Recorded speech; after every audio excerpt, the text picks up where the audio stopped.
हम्म। नमस्कार। मैं डॉक्टर ऋतु शर्मा ननन पांडे आज फिर से आपके साथ एक नई प्रोग्राम में उपस्थित हूँ। आज हम लोग बात करेंगे पुस्तकों के ऊपर, लेकिन पुस्तकों के ऊपर क्या बात करेंगे हम लोग। हमारे जो नन्हे पाठक हैं उनको पुस्तकें पढ़ना बहुत पसंद है, विशेष तौर पर कहानियाँ, कविताएं, नाटक। वो अक्सर पढ़ ही लेते हैं, लेकिन उन्हें लिखने वालों से उनका साक्षात्कार कितनी बार होता है, ये सोचने की बात है। या तो वो अपने प्रिय लेखक को पुस्तक के कवर पर देखते हैं या उनके नाम से पहचानते हैं। तो हमने अपने प्रिय नन्हे पाठकों की इसी फरमाइश पर एक नई श्रृंखला शुरू की है, लेखक की कहानी, लेखक की जुबानी।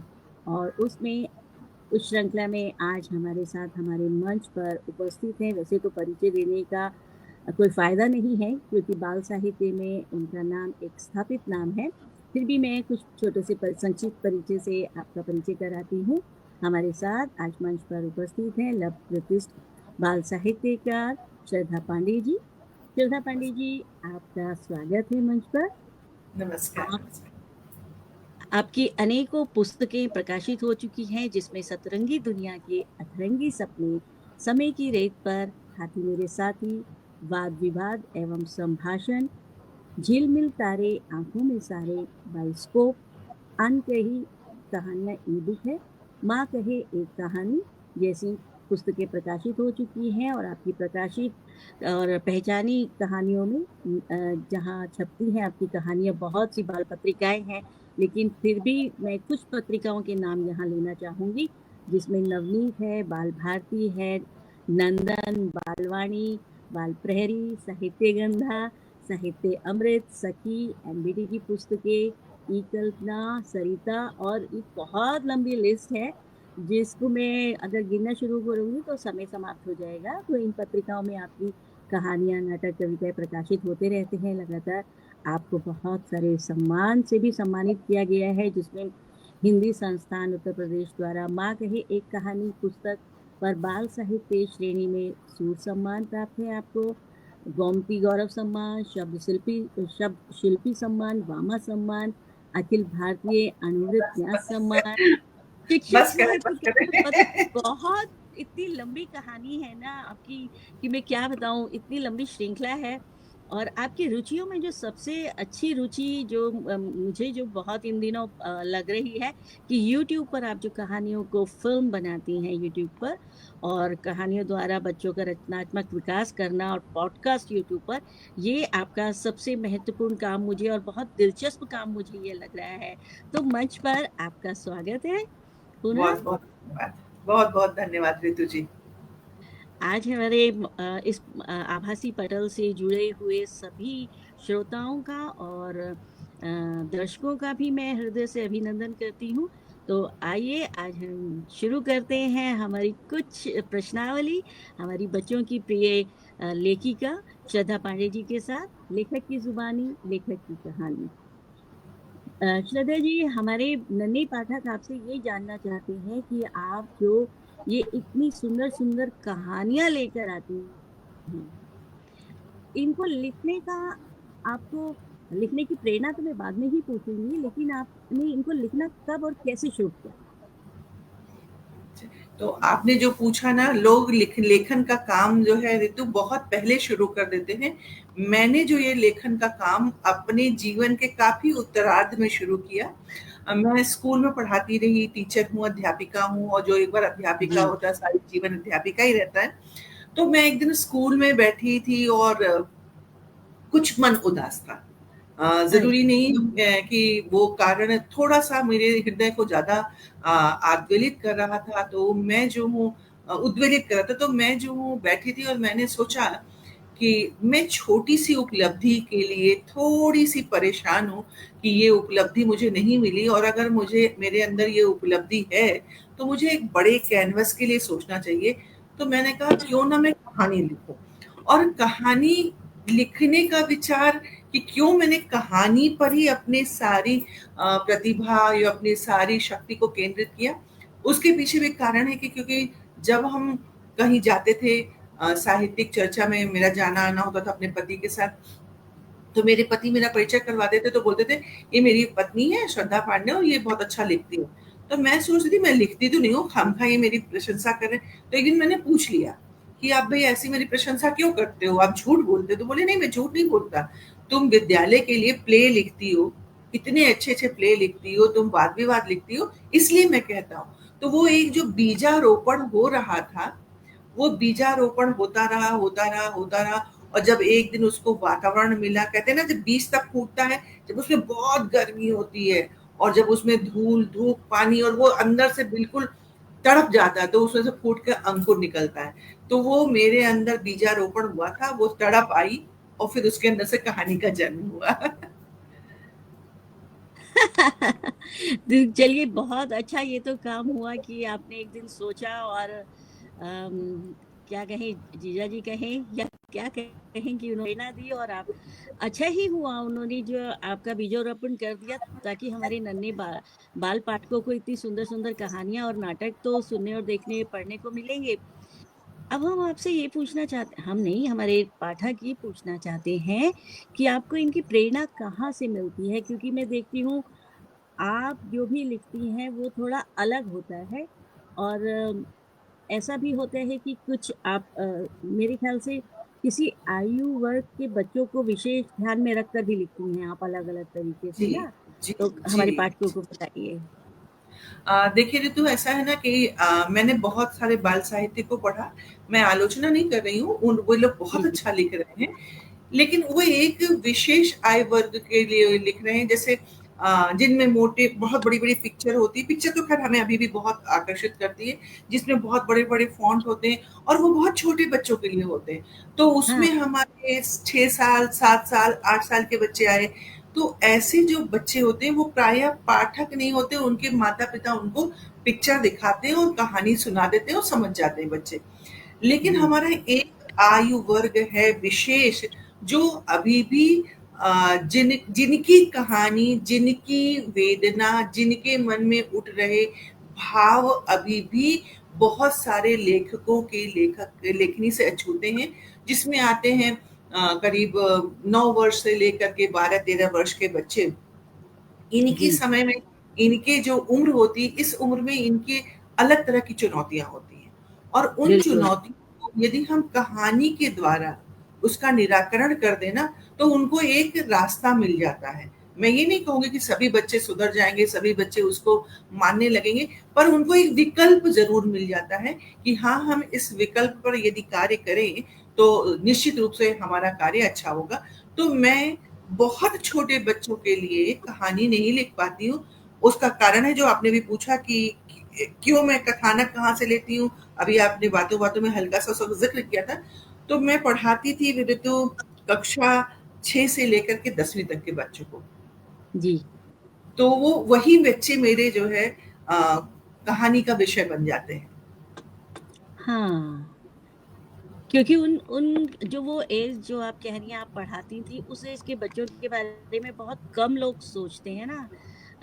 उनको लगता है ये तो बड़े हो गए और बड़ों को लगता है अभी तो छोटे हैं, तो बेचारे मझधार में रहते हैं। ना बड़े हो पाए, ना छोटे हो पाए, ना उनके लिए उस तरीके की पुस्तकें लिखी जा रही हैं, तो कहाँ जाएँ? तो ये भी एक बहुत अच्छा जो आपने शुरुआत की, उनके बारे में सोच कर लिखने की, तो इसमें किस ढंग से आप सोचती हैं?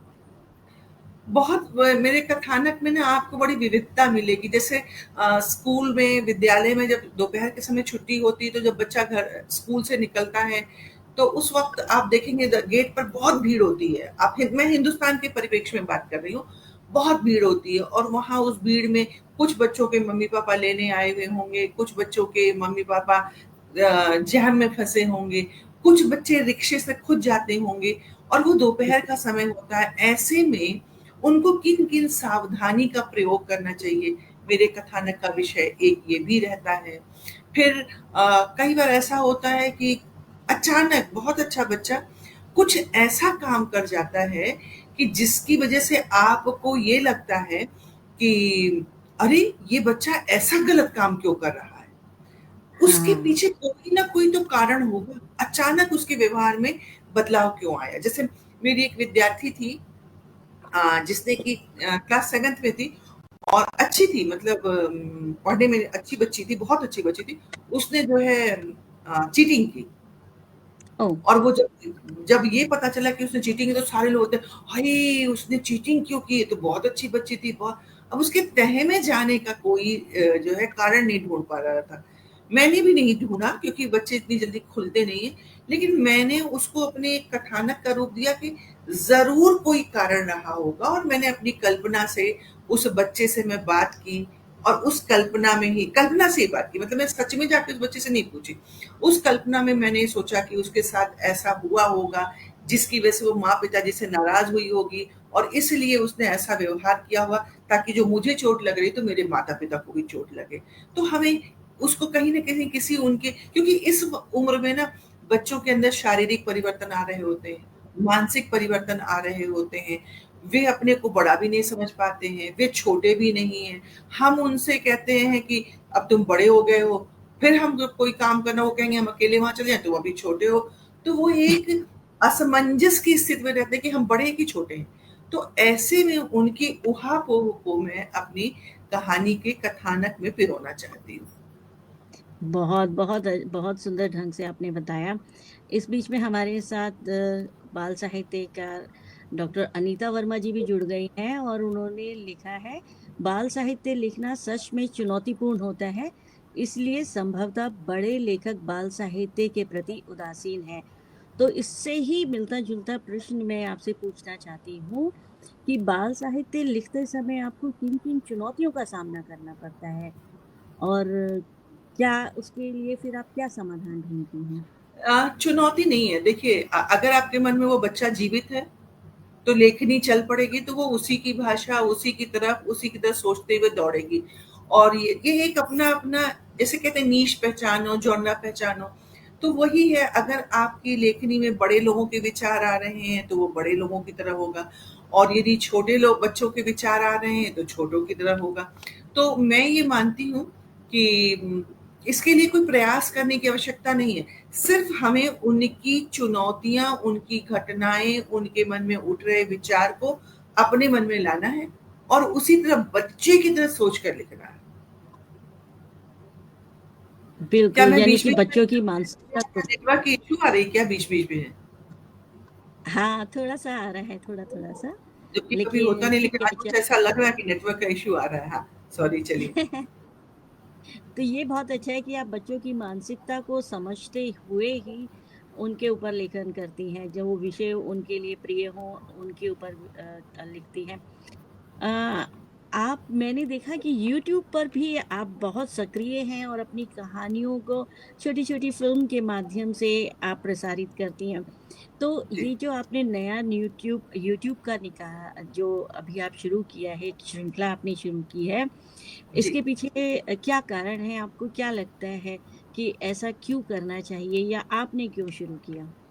देखिए, ऐसा है ना कि मेरी किताब की पहुँच जहाँ तक होगी, वहीं तक पहुँच पाएगी किताब, और वही बच्चे पढ़ पाएँगे।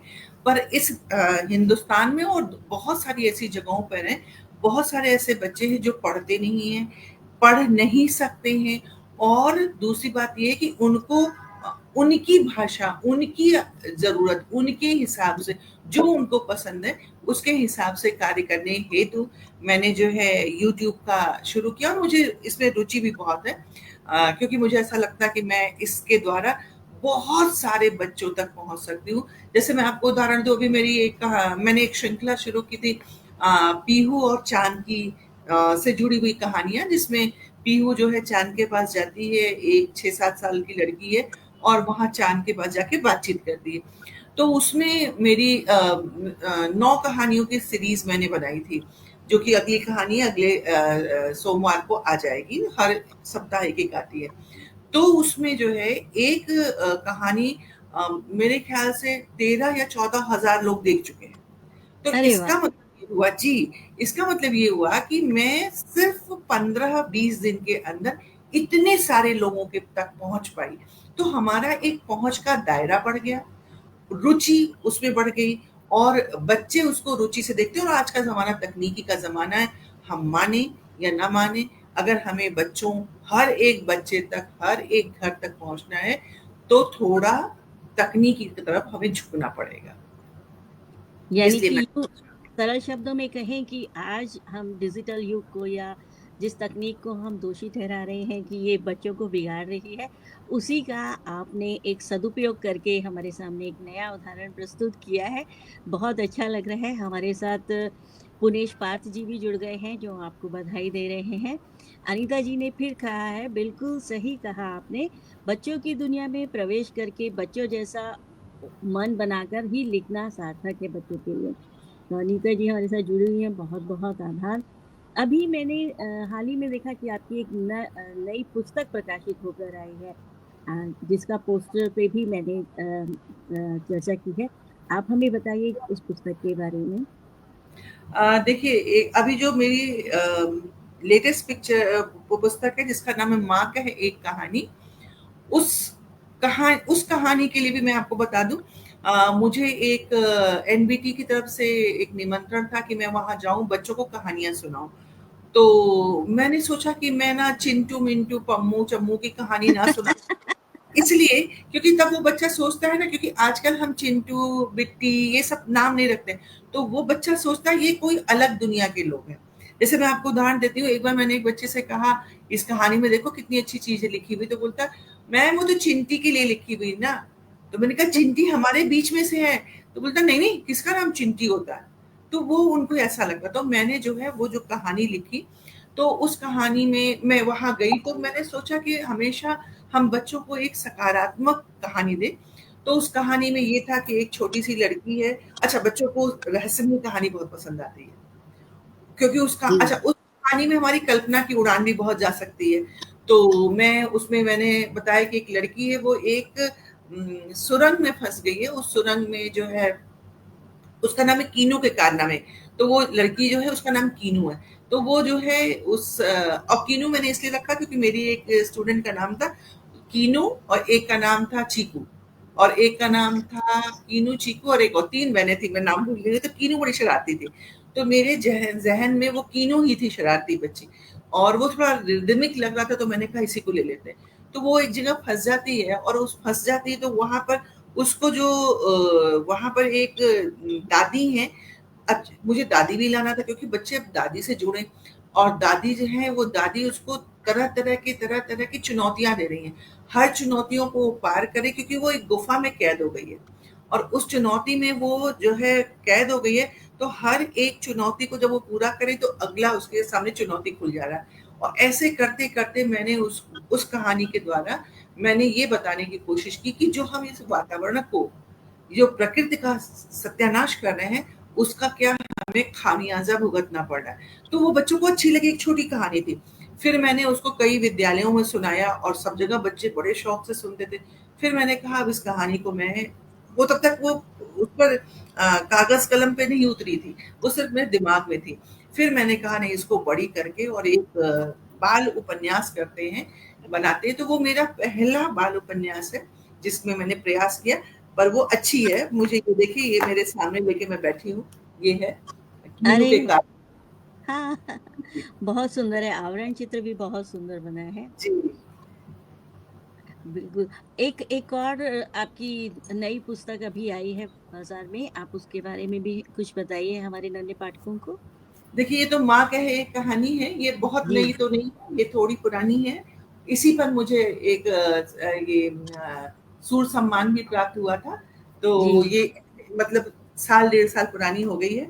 तो इस कहानी में भी मैंने लगभग मेरे ख्याल से कितनी कहानियों का संग्रह है, 30 कहानियों का संग्रह है।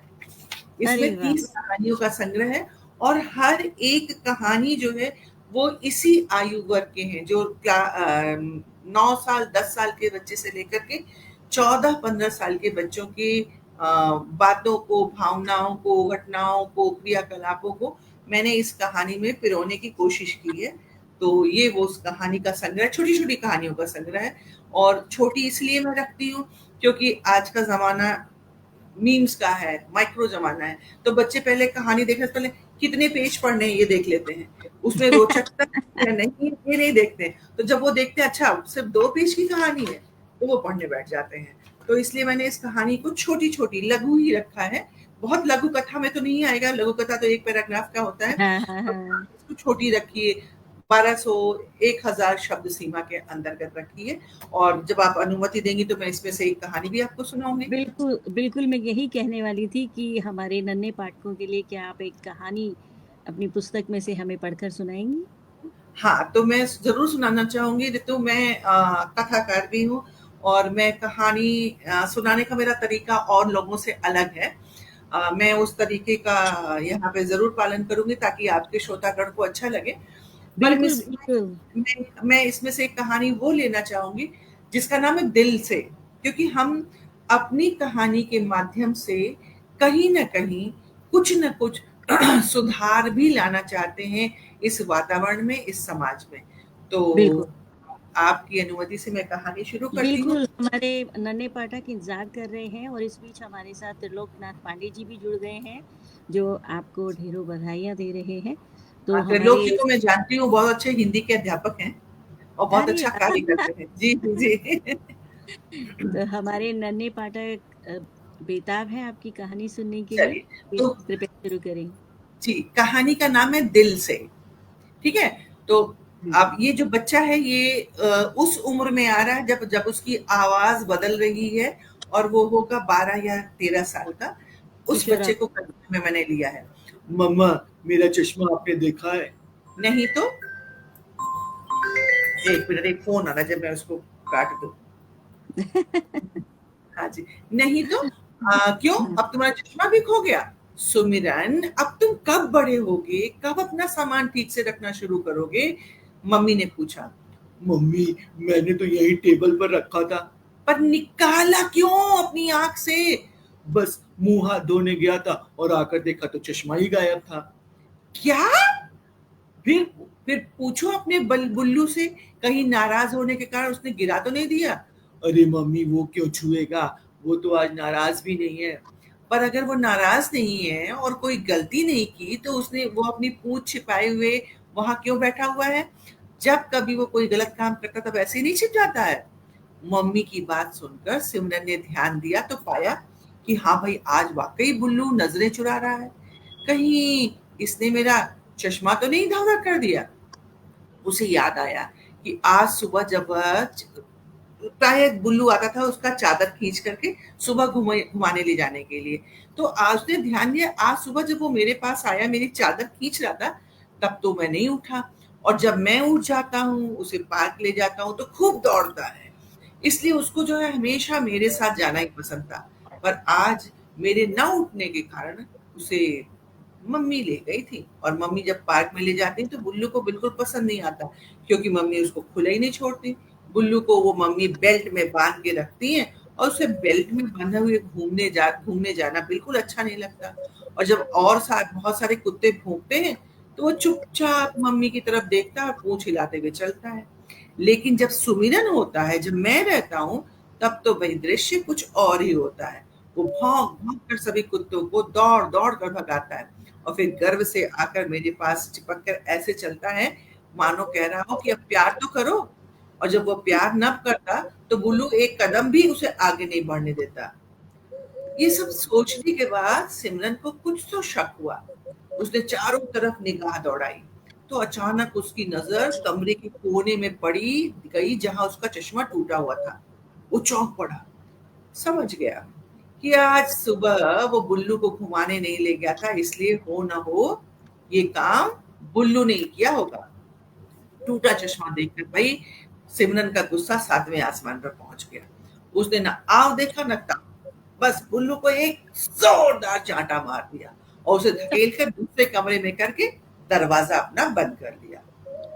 जब दोपहर हो गई, सुबह से अब दोपहर हो गई। जब बुल्लू को खाना दिया गया तो उसने खाना नहीं खाया। वो कमरे के कोने में पड़ा रोता रहा, उसके आंख से आंसू बहते रहे। मम्मी ने सिमरन से जाके कहा, देख तेरा बुल्लू सुबह से रो रहा है। अरे भाई, उससे हो गई गलती, जा जाकर प्यार कर ले।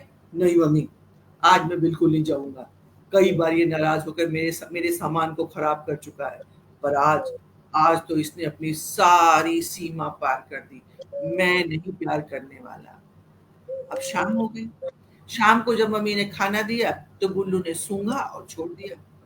मम्मी ने थोड़ा प्यार किया और फिर बिल्लू बुल्लू के सामने दूध रख दिया। उसने 2-4 घूँट दूध पिया और फिर उसे भी छोड़ दिया। मम्मी ने प्यार करके मम्मी ने वो प्याले वाला दूध वहीं छोड़ दिया ताकि रात को जब भूख लगे तो बुल्लू पी ले। सुबह बुल्लू सिमरन के पास उसे जगाने आए। सुबह बुल्लू उसे सिमरन के पास जगाने भी नहीं आया। तो सिमरन को बड़ा आश्चर्य हुआ, भई आज उसे वो जगाने नहीं आया। खुद उठकर गया तो देखा बुल्लू चुपचाप कोने में पड़ा। उसने उसे हिलाया तो बस उसने अपनी आंखें खोली और 2-4 बूंद आंसू के लुढ़क गए। अब सिमरन को दया आ गई। उसने प्यार करते हुए कहा, चल भाई हो गई दोस्ती, अब आगे से तू जो चाहे वो करना, पर मेरा चश्मा मत छूना। पर भाई बुल्लू तो उठा ही नहीं। सिमरन ने माँ को जाकर आवाज लगाई। मम्मी ने भी प्रयास किया, पर वो जब नहीं उठा तब मम्मी को शक हुआ। मम्मी उसे डॉक्टर के पास लेके गई।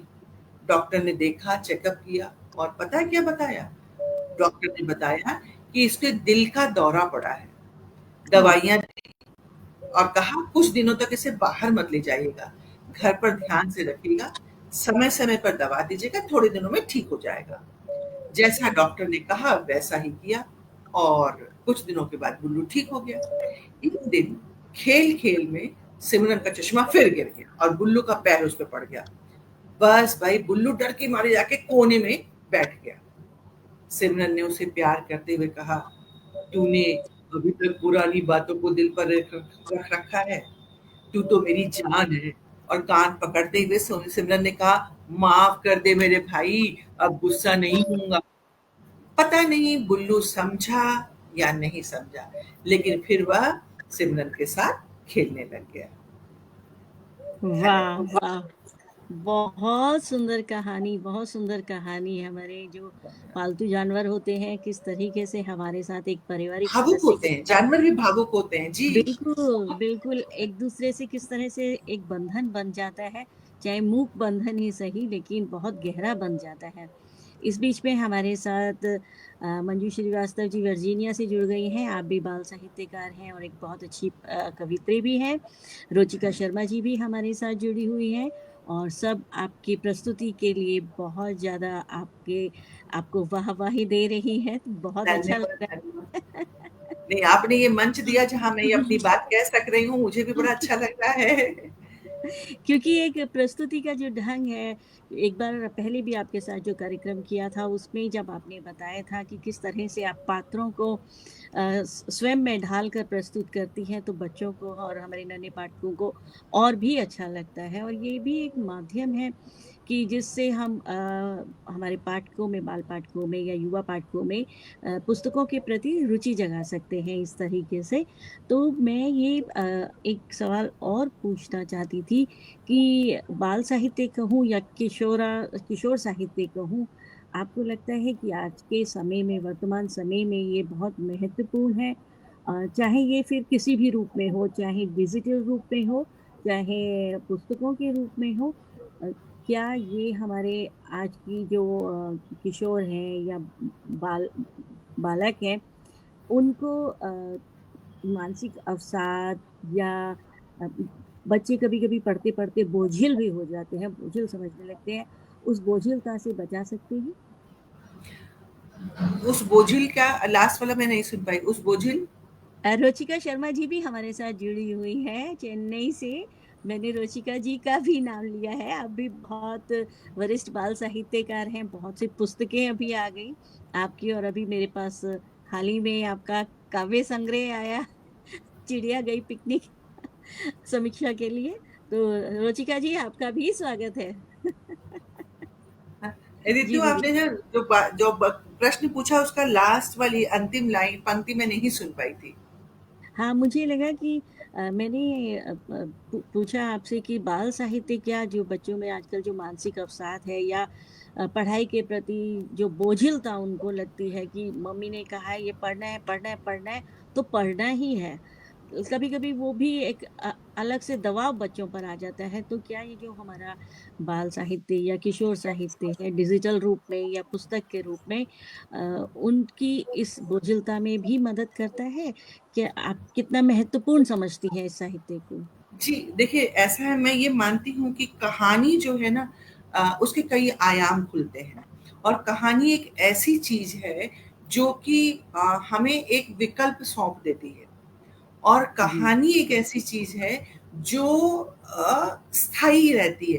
जैसे हम बहुत पुरानी-पुरानी कहानियों को जो हमारी धर्म ग्रंथों में सुनाई जाती है या व्रत उपवास में सुनाई जाती है, उनको हम एक-दूसरे तक सौंपते जाते हैं। उसका जो जी। कलेवर है ना, वो जो उसकी आत्मा वही रहती है, कलेवर थोड़ा बहुत बदलता रहता है। उसी तरह से कहानी का भी वही हाल है। तो कहानी हमें बच्चों को कोई चीज़ याद करानी हो, उसके लिए भी बहुत आवश्यक है। कहानी अगर हम कोई किसी बच्चे से हम कहें जैसे यही कहानी जो मैंने सुनाई या कोई भी कहानी अगर हम ये कह देते हैं कि देखो तुमने ये काम ऐसे नहीं किया, ऐसे नहीं किया या ऐसे करना चाहिए, वैसे करना चाहिए। इस उम्र में जब वो युवा मतलब किशोरा या किशोरावस्था के पूर्व की जो अवस्था होती है जिस समय उनके अंदर हार्मोनल चेंजेस आने लगते हैं, उस समय वो थोड़े अग्रेसिव होते हैं और ये हाँ। बहुत स्वाभाविक है। ऐसे समय में यदि हम उनको कहानी के द्वारा बता दें, कहानी सुना दें, तो वो बच्चा अपने आप उसमें से अपना रास्ता ढूँढ लेता है। मैं उदाहरण के रूप में अगर मैं कह दूँ रितु आप ना ये काम ऐसे नहीं वैसे करो, वैसे नहीं ऐसे करो, आप शायद मैं बड़ी हूँ उम्र में तो आप मेरी बात मान जाएँगी क्योंकि आपके संस्कार ऐसे हैं। लेकिन जब आपके ऊपर जो एक उम्र का दबाव है और बहुत अंदर अधिक ऊर्जा है, ऐसे समय में जो बच्चा वो रिएक्ट कर लेता है। तो अगर हमने कहानी सुना दी, तो उस कहानी से उसको पता चल जाता है मैं जैसे एक छोटी-सी कहानी मैं आपको बता ही देती हूँ। बच्चे जो हैं गणित से बहुत डरते हैं, हमारे यहाँ विशेष रूप से और मैं भी डरती थी। तो और जैसे मैं पहले यही वाली बात बता मैं थोड़ी-सी बोध कथाएँ भी बहुत सुनाती हूँ। तो गणित से बहुत डरते हैं। तो मैं उनको कहानी सुनाती थी कि एक बार जो है बलराम और कृष्ण ये दोनों गए जंगल में। तो तुम्हें पता है भई बलराम तो बहुत सीधे-साधे थे, कृष्ण बड़े नटखट। तो कृष्ण जब पहुँचे बोले और अंदर चलते हैं भाई और अंदर चलते हैं, दादा और अंदर चलते हैं। अब वो अंदर-अंदर चलते गए, पुराने समय की बात है, कहीं लाइट नहीं होती थी, तो उन्होंने जो है अँधेरा हो गया चारों तरफ। अब भई डर लग गया कि कैसे जाएँ, पूरब जाएँ तो नहीं जंगल खत्म हो, ना पश्चिम जाएँ तो जंगल ना खत्म हो, उत्तर जाएँ तो जंगल ना खत्म हो, दक्षिण जाएँ तो जंगल ना खत्म हो। तो ये हुआ कि अब रात तो हमें जंगल में बितानी है और उनके साथ मवेशी थे, गाय बछड़े थे। उनकी रक्षा भी करनी थी, अपनी भी रक्षा करनी थी। तो ये हुआ कि भई तुम जो है थोड़ी देर तक आधी रात तक तुम जगो, आधी रात के बाद मैं जगूँगा। तो कृष्ण हमेशा चालाक थे, बोले पहले मैं सोऊँगा। बलराम ने कहा ठीक है तुम सो जाओ, मैं जगता हूँ। अब बलराम जगे हुए हैं और जब थोड़ी देर बाद उन्होंने बलराम ने देखा कि एक बहुत बड़ा राक्षस आ रहा है। और वो राक्षस बड़ी जोर से अट्टहास कर रहा हा हा हा हा हा। बलराम ने उसको देखा और डर के मारे कांपने लगे। वो राक्षस और पास आया, उसने और जोर से हंसा। बलराम और डर के एकदम और छोटे से कांपने लगे। वो और जोर से हंसा, बलराम बिल्कुल बेहोश हो गए और डर के मारे गिरे बेहोश हो गए, बोले कृष्णा और बेहोश हो गए। कृष्ण भगवान ने अपनी आँख खोली, देखा अरे! मेरे भाई तो बेहोश पड़े हैं। तो उसको लगा कि सो रहे हैं। तो उसने सोचा अच्छा मेरे अब जागने का समय आ गया, तो वो जाग कर चारों तरफ देखने लगा। तब तक फिर वही राक्षस अट्टहास किया। जब वो अट्टहास किया, तो कृष्ण और ज़ोर से हा हा हा हा हा और ज़ोर से अट्टहास किए। अब उनके कृष्ण ने उससे ज़्यादा ज़ोर से अट्टहास किया, तो वो राक्षस था वो डर गया, छोटा हो गया। फिर कृष्ण और जोर से अट्टहास किए, वो और छोटा हो गया। कृष्ण और जोर से अट्टहास किए, वो एकदम छोटा हो गया। कृष्ण ने उसको पकड़ा और अपनी धोती में बांध लिया। सुबह हो गई, हल्की-हल्की पौ फटने लगी। बलराम उठे, बलराम ने देखा सारे लोग सही सलामत है, कृष्ण सही सलामत है। तो बलराम ने पूछा, "कृष्ण, तुम्हें पता है रात को क्या हुआ? कृष्ण का क्या हुआ?" बोले, "एक राक्षस आया था।" बोले, "हाँ तो?" बोले, "वो राक्षस बड़ी ज़ोर से अट्टहास कर रहा था, मैं तो डर गया।" तो कृष्ण ने कहा, "अच्छा कौन-सा राक्षस?" उन्होंने अपनी धोती में से खोला, उसको निकाला और मसल के कहा, "ये वाला राक्षस?" यहाँ मैं छोड़ देती हूँ।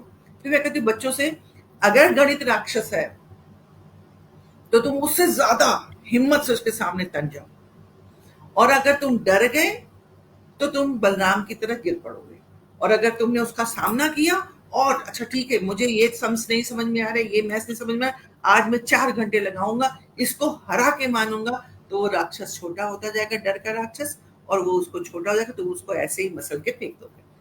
तो इसलिए मैं उनको ना कहानी सुनाती हूँ, वो अपने आप उसका उसमें अपना जो है रास्ता ढूँढते हैं।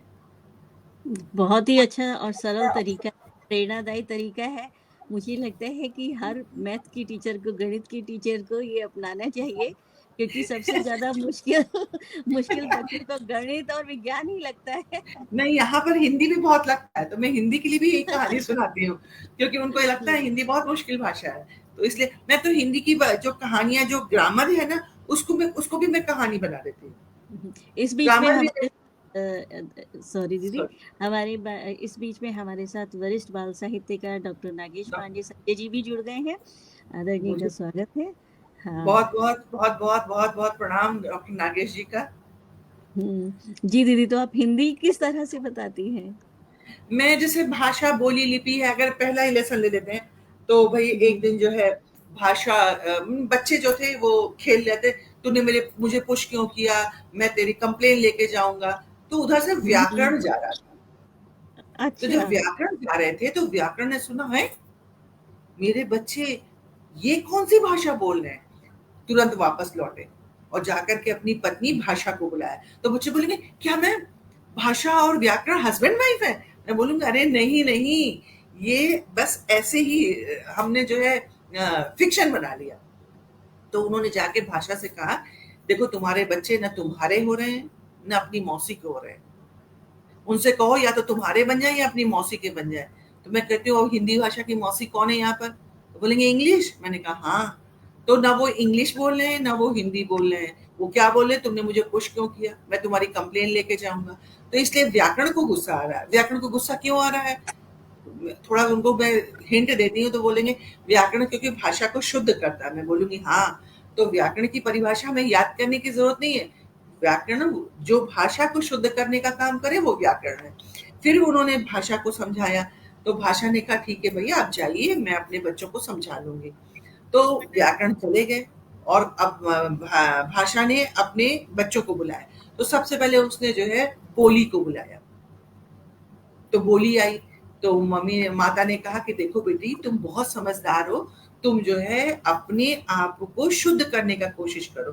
तो बोली भी बहुत तरह के, अब बड़ी लंबी कहानी हो जाएगी, तो बोली भी कुछ बोलती है, फिर वो जो है भाषा जो है लिखित भाषा और मौखिक भाषा को बुलाती है।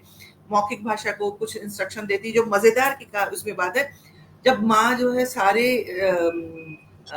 मौखिक भाषा और लिखित भाषा को अपनी सारी बात समझा देती, फिर अंगड़ाई लेता हुआ सांकेतिक भाषा आता है। कहता, माँ आप मुझे भूल क्यों गई?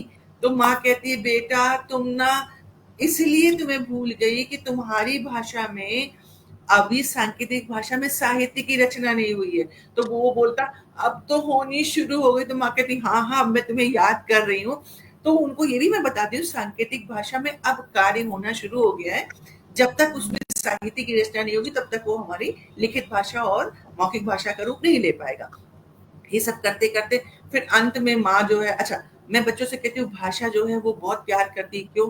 अच्छा भाषा में अंग्रेजी भाषा भी आ गई, उर्दू भाषा भी आ गई, तो उस माँ ने सबको समाहित कर लिया, क्योंकि माँ सबको प्यार करती है। अब तुम्हारा दोस्त अगर जाएगा तो माँ बोलती है, आओ बेटा खाना खा लो, माँ उसको भी प्यार करती है। वैसे ही जो हिंदी भाषा है या कोई भी भाषा है, वो दूसरी भाषा को प्यार कर लेती है, समाहित कर लेती है, लेकिन व्याकरण सख्त है।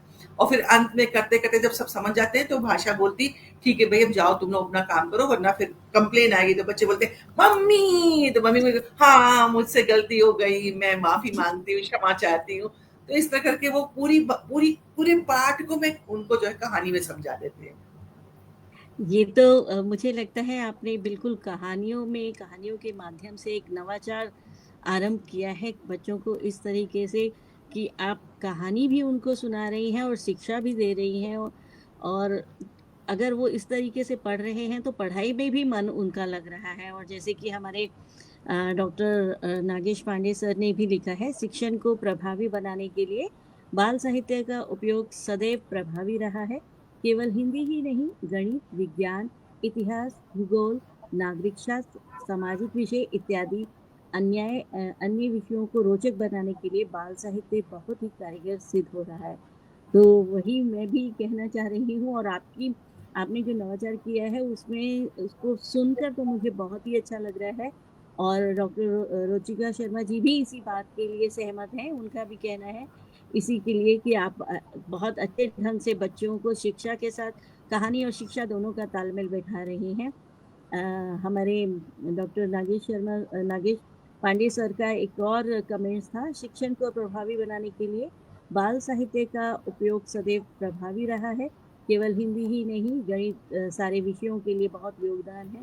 तो ये बहुत अच्छा लग रहा है कि एक नया नवाचार शुरू हो गया है बाल साहित्य में, किशोर साहित्य में, और ये बहुत ज़रूरी भी है कि हम बच्चों को वो मतलब जो एक ट्रेंड चलता जो आ रहा है चिंटू मिंटू या जो भी है, कि हम सिर्फ बाल साहित्य को सिर्फ 5-10 साल तक के बच्चों के लिए ना रखें, क्योंकि आजकल के 5 और 10 साल के बच्चे भी जो है वो बहुत थोड़ा आगे चले गए हैं ना।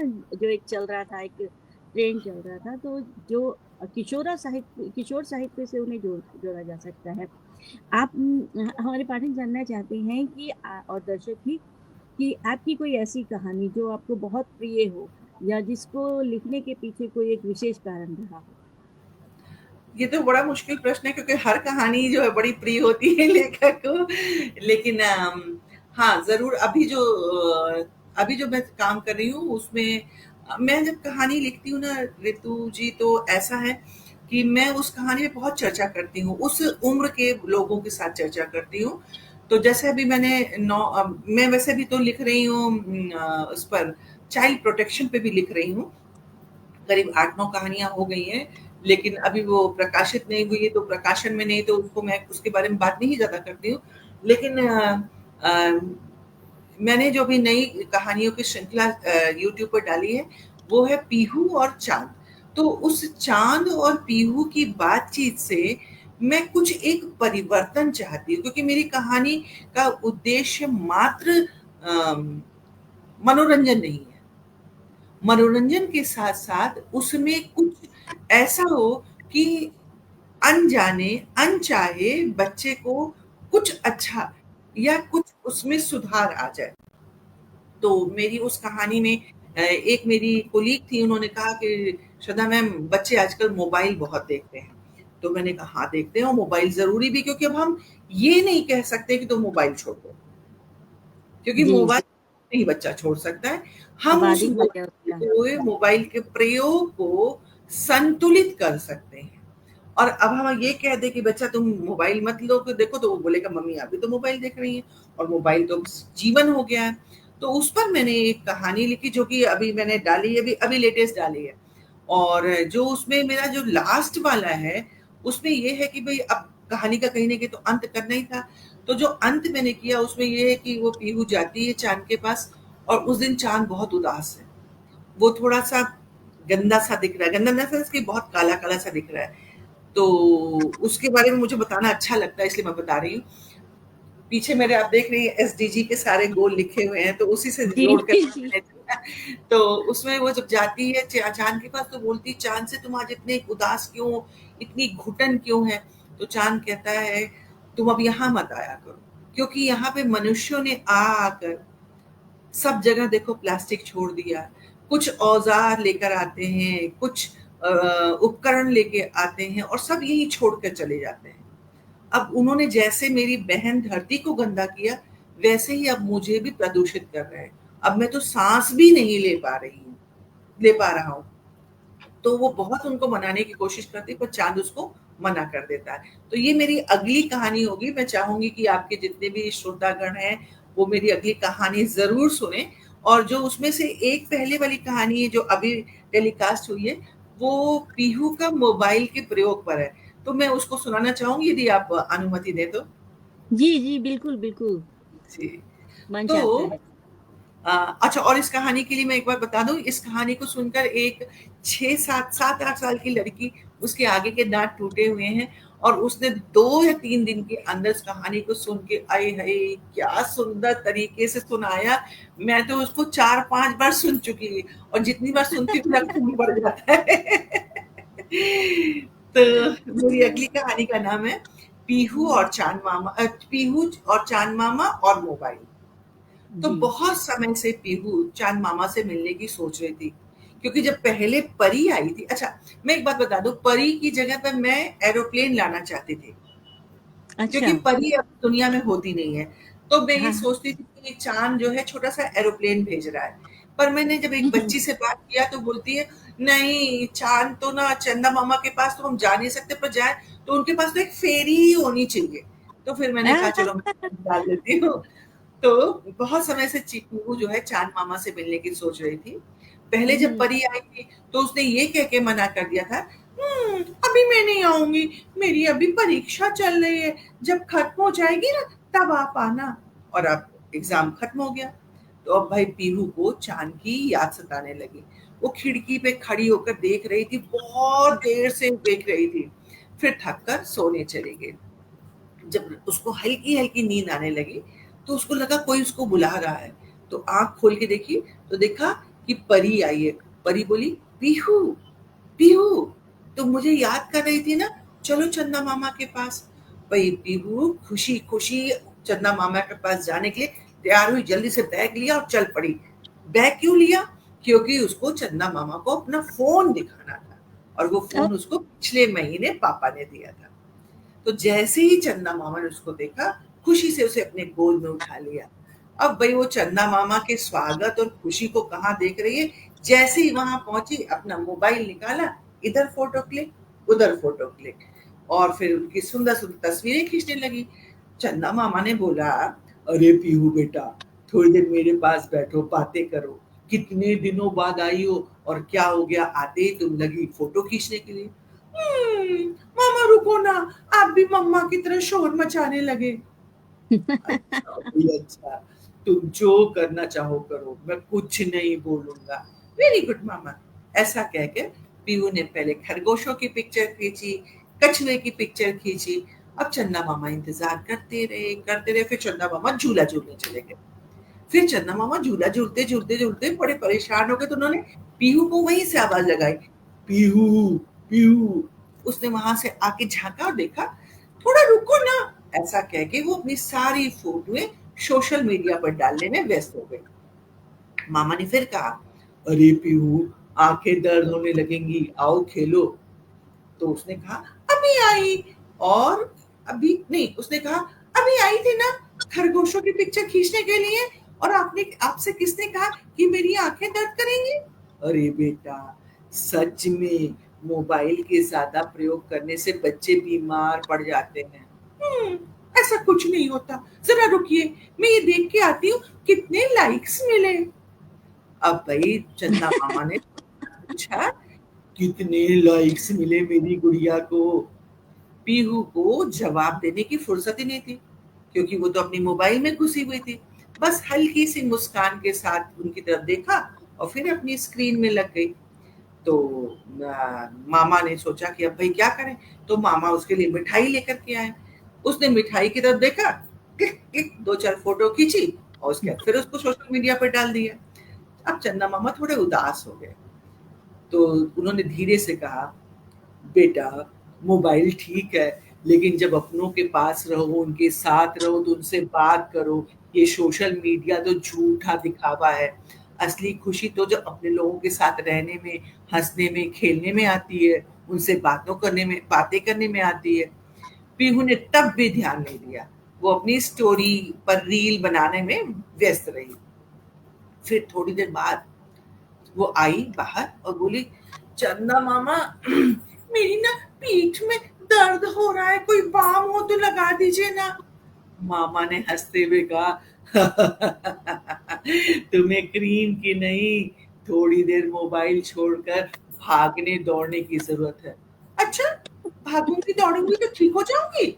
हाँ, बिल्कुल। मामा, आप मुझे ना बुद्धू बना रहे हैं। नहीं, तुम चाहो तो देख लो। चलो पकड़म पकड़ाई खेलते हैं, तुम ठीक महसूस करोगी। अब भाई पीहू और मामा पकड़म पकड़ाई खेलने लगे। थोड़ी देर बाद पीहू बोली, मामा, सच में मेरा ना पीठ दर्द ठीक हो गया। ऐसा कैसे हुआ? बेटा, यही सच है। जब हम भागते दौड़ते हैं तो हमारा शरीर बहुत अधिक ऑक्सीजन लेता है, इसलिए शरीर की बहुत सारी बीमारी दूर हो जाती है। अच्छा, सच में? तुमने अभी देखा ना? मामा, एक बात बताऊं? हाँ बताओ। मामा मेरा ना सिर और आँख दोनों दर्द कर रहा था, लेकिन अब ठीक लग रहा है। चाँद ने पीहू को अपनी गोद में बैठाया, उसके सिर पर प्यार करते हुए कहा, बहुत ज़्यादा मोबाइल से डर बेटा, सेहत खराब हो जाती है, अपनापन खो जाता है, रिश्ते स्क्रीन से नहीं दिल से बनते हैं। पीहू ने शर्मिंदा होकर कहा, माफ करना मम्मा, अब मैं ना मोबाइल की जगह लोगों से दोस्ती करूंगी, उनके साथ समय बिताऊंगी, अब मैं मोबाइल नहीं छूऊंगी। नहीं नहीं बेटा, मोबाइल छूना है, लेकिन बहुत ज़्यादा नहीं छूना है। अब तुम्हें अपने भाग-दौड़ और मोबाइल के बीच में संतुलन बना के रखना है। फिर दोनों ने मिलकर लुका-छुपी खेला, झूला झूला, फिर चाँद चाँद के जितने भी ऊपर-नीचे वाले गड्ढे थे वहाँ दौड़ लगाई। फिर पीहू हँसते-हँसते बोली, मामा सच में असली मज़ा तो ना खेल में है, मोबाइल में नहीं है। ये सब करते-करते रात ढलने लगी। फिर पीहू को धरती पर वापस आना था। विदा लेते समय मामा ने उसे गले से लगाया और कहा, याद रखना बेटा, कभी अपनों से ज़्यादा मोबाइल को मत चुनना। पीहू ने वादा किया और फिर दिल से चंदा मामा को धन्यवाद किया और उनकी बातों को, उनके खेल को, मीठी-मीठी यादों को संजोकर मुस्कुराते हुए वो धरती पर आ गए। अब अचानक पीहू के कान में आवाज सुनाई पड़ी, पीहू, पीहू, उठो बेटा, स्कूल के लिए देर हो रही है। पीहू ने अंगड़ाई ली और उठी। पीहू ने देखा, अरे मैं तो धरती पर हूँ। फिर उसे याद आया, वो गई, अपने बैग को खोला, उसमें से मोबाइल निकाला और मम्मी को दिया और कहा, मम्मा आप इसे रख लीजिए, जब मुझे जरूरत होगी ना तो मैं इसे मांग लूंगी। मम्मी ने पूछा, बेटा ऐसा क्या क्यों कह रही हो? उसने कहा, मम्मी मुझे ना समझ में आ गया, बहुत ज्यादा मोबाइल का प्रयोग नहीं करना चाहिए। मम्मी ने पीहू को गले लगाया और उसे प्यार करके स्कूल के लिए तैयार करने लग गई। धन्यवाद। बहुत बहुत सुंदर कहानी दीदी और बहुत सुंदर प्रस्तुति। रुचिका शर्मा जी कह रही हैं आपने बहुत अभ्यास किया है इतने सुंदर ढंग से आपने प्रस्तुति दी है। अतुल खरे जी भी हमारे साथ जुड़ गए हैं। आप सभी को प्रणाम प्रेषित करते हैं और आदरणीय डॉक्टर नागेश पांडे संजय जी लिखते हैं, बाल साहित्य में नवाचार आवश्यक है। आपने संभावनाशील विषय को कहानी में पिरोया है। आपको हार्दिक बधाई। और मुझे भी बधाई दे रहे हैं। बहुत-बहुत आभार सर आपका, क्योंकि इस कार्यक्रम के माध्यम से हम आप सबको सुन पा रहे हैं, इसलिए बहुत अच्छा लग रहा है मुझे। और अब मैं क्या कहूँ कि थोड़ी देर के लिए तो मैं भी बच्चा बन गई थी और मैं सोच रही थी कि आप कहानी पढ़ती जाएँ, कहती जाएँ और मैं सुनती जाऊँ, लेकिन हमारा समय भी भाग रहा है। तो आज का कार्यक्रम आपने एक सफल कार्यक्रम बनाया, इसके लिए मैं आपका हृदय से आभार व्यक्त करती हूँ। और साथ ही आज हमारे इस आभासी पटल से जुड़े हुए हमारे दर्शकों, श्रोताओं, साहित्यकारों का भी मैं हृदय से अभिनंदन करती हूँ। अगली बार हम फिर से उपस्थित होंगे हमारे नए लेखक को लेकर, और आप अपने रुचि के लेखक का नाम भी हमें प्रेषित कर सकते हैं। आप किनको सुनना चाहते हैं, किनसे साक्षात्कार करना चाहते हैं, हमें अवश्य बताइएगा। और आदरणीय दीदी आपका मैं फिर से पुनः आभार व्यक्त करती हूँ। आप हमारे दर्शकों को कुछ कहना चाहेंगी? नहीं, बिल्कुल मैं तो आपका भी आभार प्रकट करना चाहूँगी कि आपने इस पटल पर मुझे ये अवसर दिया, ताकि मैं अपना बच्चा मन लोगों के सामने खोलकर दिखा सकूँ और जिस समय अपना बचपन, क्योंकि हर व्यक्ति के हृदय में बच्चा होता है, उस बच्चे को सामने लाने के लिए अवसर तो चाहिए होता है। तो आपने इतना अच्छा पटल दिया है, उसके लिए आपका बहुत-बहुत धन्यवाद। जिन्होंने समय निकाल कर मेरी कहानी सुनी, उनका बहुत-बहुत आभार। और बिल्कुल हम भी इस कार्यक्रम से जुड़े रहेंगे और जुड़ते रहेंगे, मिलते रहेंगे, मिलाते रहेंगे। इसी प्रकार कारवां बनाते रहेंगे और अपनी कहानियों की रचना यहीं से कहीं से ले चुराते रहेंगे। बहुत-बहुत आभार। आज का कार्यक्रम हम यहीं समाप्त करते हैं। अगले कार्यक्रम तक विदा लेते हैं आपसे। नमस्कार। हमारे साथ अभी रितेंद्र माथुर जी भी जुड़ गए हैं। लास्ट में बहुत सारे दर्शक जुड़ गए हैं हमारे साथ और रितेंद्र माथुर जी बोल रहे हैं, "अच्छी प्रस्तुति, ऐसी कहानियाँ सुनाते रहिए, ज़रूर आज के बच्चे और कुछ बड़े भी आकर्षित होंगे। ये जो लुप्त होती विधा है, आपने जो स्वर बदल कर सुनाई कहानी, वो बहुत लोकप्रिय है और इसकी बहुत ज़रूरत भी है। आदरणीय राजेंद्र कुमार जी, आपका हृदय से आभार। और अगली कड़ी में हम फिर मिलेंगे एक नए लेखक के साथ, उनकी कहानी, उनकी ज़ुबानी। धन्यवाद। धन्यवाद, धन्यवाद, धन्यवाद। जी दीदी, अब एंड हो गया। कार्यक्रम बहुत अच्छा रहा और आपकी कहानियों ने तो समय बाँध दिया। मुझे लग रहा था अभी मैं लाइव शांति खत्म नहीं हुआ है, लाइव खत्म नहीं हुआ। हो गया दीदी, इसमें एंड आ हो रहा है गया। अभी। अच्छा, यहाँ पर तो अच्छा, आ रहा है लाइव। हाँ, क्योंकि मैंने यहाँ पर लाइव आ रहा है। अच्छा 1 मिनट में चेक कर लेती हूँ। अच्छा है ना, वो नहीं चाहता कि कहानियों का सिलसिला खत्म हो। वो हुँ, चाहता है कि कहानी चलती रहे। जी।